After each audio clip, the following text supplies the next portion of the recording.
Liberalism की हम बात करते हैं तो यहाँ पर भी एक नए प्रकार का एट्रोसिटी लिटरेचर लिखा जा रहा है।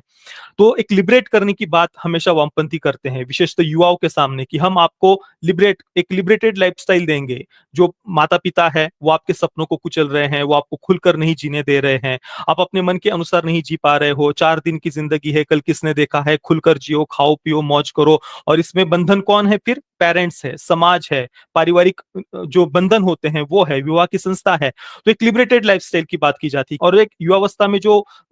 बालक जो युवा होता है उसको ये बातें बहुत कूल लगती है कि यार ये क्या दकियन उसी सोच रखना, जो पेरेंट्स है, समाज है, ये जो बातें इन्होंने हमेशा से भाई हमें तो दबाकर कुचल कर रखा है, इन्होंने कभी हमें अपने सपने नहीं पूरे करने दिए, तो हमें तो खुलकर जीना है, 4 दिन की जिंदगी, हम इनकी बातें क्यों माने। तो उसको परिवार और उसके जो माता पिता जो उसके सबसे बड़े आधार होते हैं जीवन के, वही उसके शत्रुओं के रूप में सामने खड़े कर दिए जाते हैं लिबरलिज्म की बातें करके। आज जो बातें बड़ी मीठी मीठी प्यारी प्यारी लगती है, जो ये खुलकर जीने की बातें हैं, पर उसके जो भयावह परिणाम है वो धीरे धीरे आगे जाकर के फिर उस युवक को आगे जाकर के जीवन में पता चलते हैं। पर तब तक समय इतना जा चुका होता है कि फिर वो बीता हुआ समय वापस आने की स्थिति में वो नहीं होता। इस प्रकार का जीवन जीने वाले जो ज्यादातर युवक होते हैं ना, आप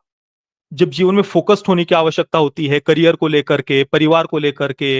अपने फ्यूचर को लेकर के, उस समय जब आपको ये लिबरलिज्म की बातें बता दी जाती है तो आप अपने संयमित जीवन से उस आधार से टूट जाते हैं। और जो आपके करियर को लेकर के आप फोकस्ड होने चाहिए थे, फ्यूचर को लेकर फोकस्ड होने चाहिए थे, वो समय आपका चला जाता है। और फिर ऐसे समय में आने कुछ समय के बाद में जब जीवन में कुछ मार्ग नहीं दिखता, सब तरफ से हम अंदर से भी खोखले हो चुके होते हैं, इस प्रकार की जीवन शैली जीते हुए, इस प्रकार की लाइफस्टाइल जीते हुए, करियर पर ध्यान नहीं दिया, इस कारण से वहां पर भी कुछ आगे करने के लिए नहीं दिखता। और ऐसा युवक जब चारों तरफ से घिर जाता है तो उसके सामने एक ही मार्ग वामपंथी बताते हैं कि भाई तुम्हारे जीवन में ये जो प्रॉब्लम है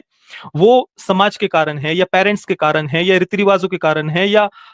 सिस्टम के कारण है, वो तुम्हारे असली दुश्मन है। पर हमने अपने जीवन में जब कुछ करने का समय था, करियर को लेकर के, फ्यूचर को लेकर के, तब तो हमने भोग वासना में या लिबरेटेड लाइफस्टाइल की बातें करके हमने उस तरफ ध्यान नहीं दिया। और जब उसके परिणाम जीवन में आज दिख रहे हैं तो उस समय फिर दूसरों के नाम से ही छाती कूटना सिखा दिया जाता है उन बच्चों को कि भाई सिस्टम के कारण प्रॉब्लम है, पेरेंट्स के कारण प्रॉब्लम है, फैमिली पारिवारिक व्यवस्था के कारण प्रॉब्लम है, विवाह के संस्था के कारण प्रॉब्लम है। तो ये सब बातें एक उस बच्चे के सामने एक शत्रु के रूप में प्रस्तुत कर दी जाती है।